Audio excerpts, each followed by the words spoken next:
Біздің бүгінгі тақырыбымыз сызықтық теңсіздіктерді шешу. Тақырыбымызды бастамас бұрын қайталап алайық.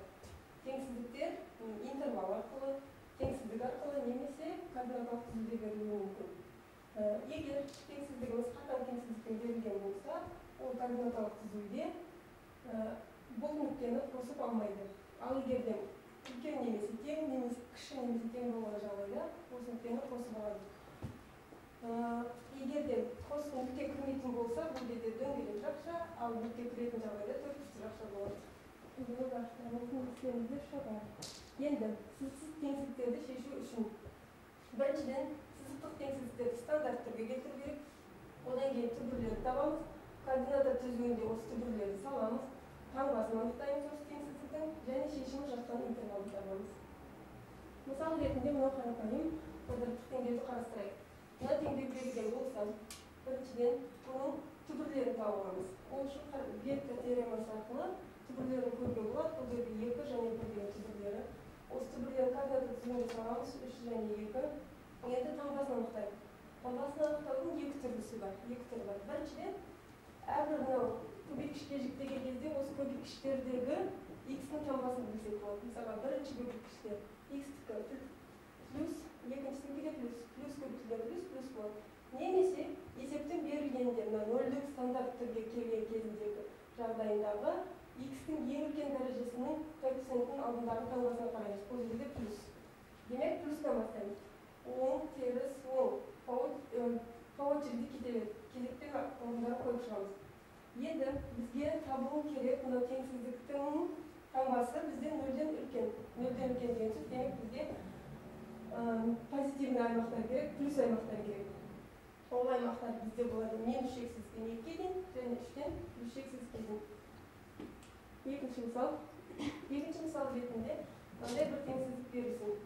Бұл теңсіздікті біріншіден жаңа айтқандай нөлге келтіреміз. Нөлге келгеннен кейін оны жіктеп түбірлерін табуға 4 және 1. Енді бұл жерде қарайық. Бірінші жақшадағы бірінші көбейткіштің таңбасы теріс, екіншісінікі 10, екеуінің көбейтіндісі теріс болады. Немесе былай да тексеруге болады. Мына жердегі ең үлкен дәрежесі x квадрат, бұның таңбасы теріс. Демек, терістен бастаймыз. Теріс, оң, теріс. Ал бізге керек. Көбінде оқушылар мына жерге қарай қателесіп жатыр.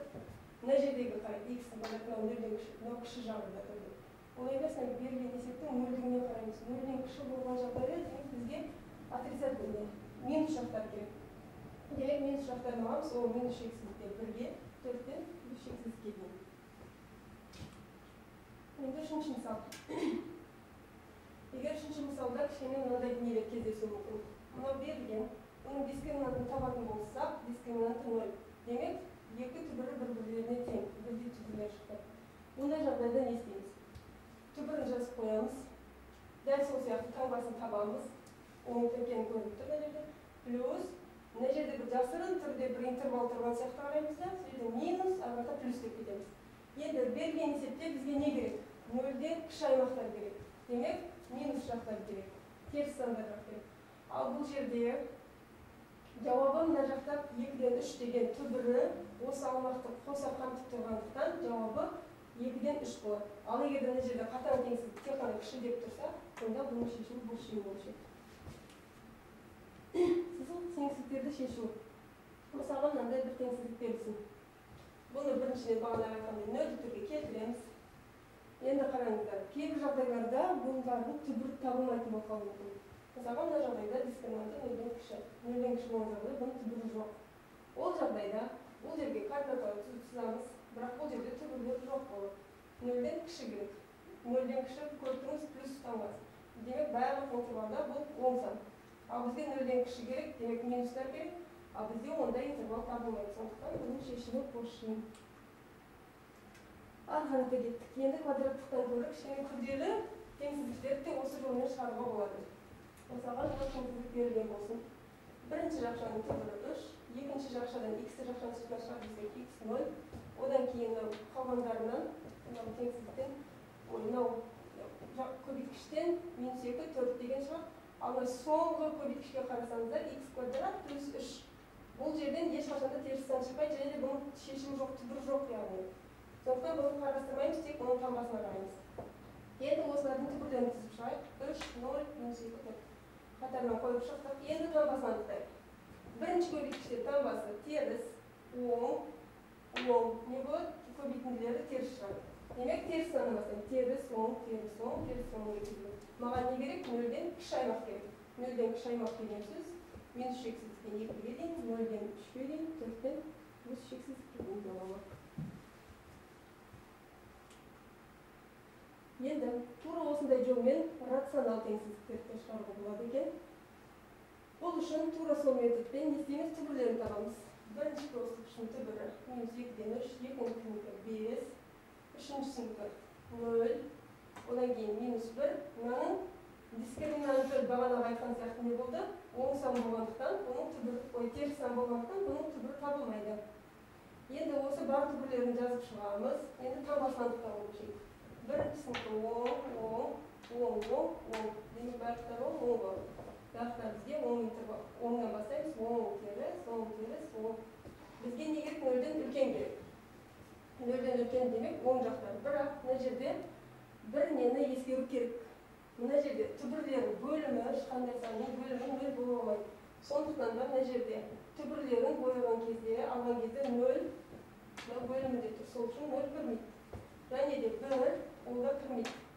Сондықтан жазған кезде минус шексіздіктен 2-ден 3-ге дейін, 2-ден 3 қосалған кезде және 0 мен 1-дің арасында 0 мен 1 кірмейді. Және 5 пен плюс шексіздікке дейін 5 қосалғанда.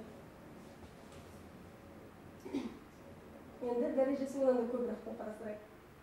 Мысалға, мынау теңсіздіктен. Бірінші теңсіздіктен түбірлері минус 2-де 3 шығады. Ал x минус 1-дің 17-ші дәрежесі. Бұл жерде x 1 шығады. Бірақ 17 деген тақсан. Тақсан болғандықтан тақсан дәрежелерін қарастырмаймыз. Кәдімгідей бір түбірі бар сияқты қарастырамыз. X-тің 8 дәрежесі. 8 жұп сан болғандықтан 0. 0-дік түбірлері жұп болады. 1 минус x квадрат бұл жерден 1 және минус 1 шығады. Ал минус 1, мына жерде де 1 минус 1 болған, мынау минус 1, сонымен не болды? 2 минус 1 болды. Демек, бұлардың да саны жұп екен. Енді осылайша да координаттық тізбегімізді 3, 1, бірлерден 2. Және қосымшасы бір жасырын тағы бір интервал 0, минус 1, 2. Енді бояған кезде мынаны ескеру керек. Бөлімнің несі минус 1, 0, 1. Енді қараңыздар, бір алымда да бар, бөлімде де бар. Бөлімде болған үшін мына жер интервал 1 кірмейді. Енді таңбалар белгі басайық. Мына жер оң сан, оң санның дәрежесі оң болады. Теріс сан. Мына жерде теріс, ал дәрежесі 55. Теріс санның 55-ші дәрежесі де бәрікте теріс болып шығады. Демек, оң, теріс. Демек, терістен бастау керек. Теріс, оң, арасына теріс кіріп кетті. Плюс, минус. Маған не керек? 0-ден кіші аймақтар керек. Ол минус 2-ден 1-ге дейін, минус 2-ні қосалған кезде, және 3-ден плюс шексіздікке дейін. Енді тура осы теңсіздіктерді шешу жолын кейбір есептерде де қолдануға болады. Кейбір есептерде кездесіп жатады. Мысалға, анықталу облысын тап деп берілген функцияның анықталу облысын табу. Бұл жерде қалай шығаруға болады?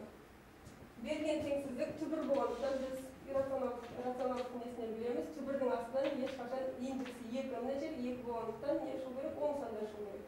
Және де мынау функцияның бөлімінде тұрғандықтан не болу керек? Қатаң үлкен болу керек. Үлкен не тең емес, тек қана үлкен болу керек. Мөлшерлерін, түбірлерін табамыз. 0 және 1/2. Түбірлер сызамыз. 0-де 1/2. Енді таңбасын үйреніп қалдыңыздар. Не болады? Мына жерде ең үлкен дәрежесі x квадрат, а x квадраттың алты минус болып тұр. Демек, не бастаймыз? Минустан бастаймыз. Минус плюс минус. Ал бізге керек не? 0-ден үлкен. Минус аймақ, плюс аймақта. Демек, 0-ден 1/4-ге дейін. Бірақ 0-ден 1/4 кірмейді. Сонымен қатар, мысалға мынандай есеп берсін. M-нің қандай мәнде әртүрлі екі түбірі бар болады. Мына теңсіздіктен. Біз білеміз, егер де дискриминант 0-ге тең болса, оның бірдей жалғыз түбірі бар болады. Егер дискриминант 0-ден кіші болған жағдайда оның түбірлері болмайды нақты сандар жиында. Ал егер дискриминант 0-ден үлкен болса, оның әртүрлі екі түбірі болады. Ондай болса, мына жердің дискриминантын табамыз. квадрат минус 4асы осы жерден шығады. Дискриминанты 4m квадрат плюс 8m екен. Енді осы дискриминантты не деп аламыз? 0-ден үлкен деп аламыз. 0-ден үлкен болған жағдайда түбірлерді аламыз. Минус 2-де 0.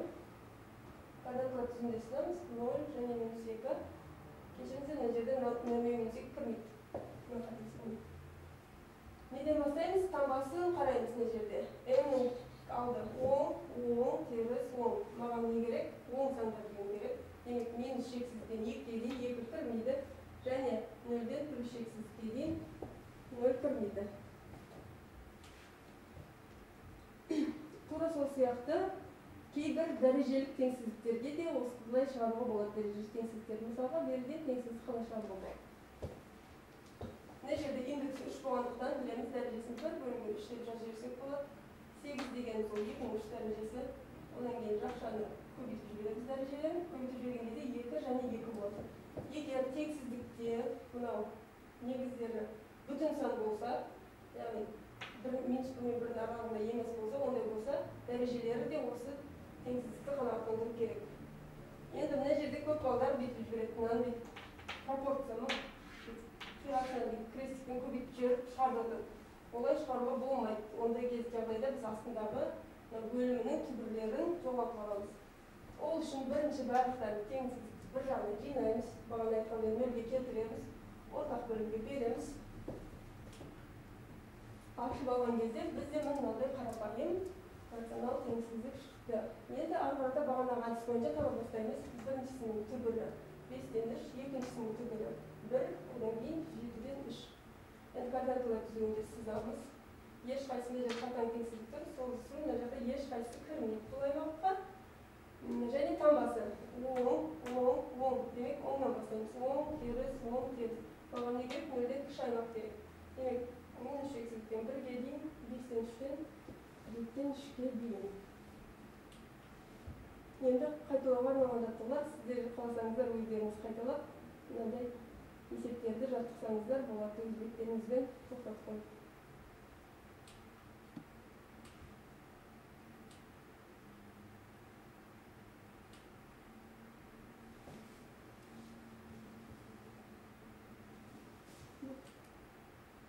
Барлықтарыңызға сәттілік тілеймін.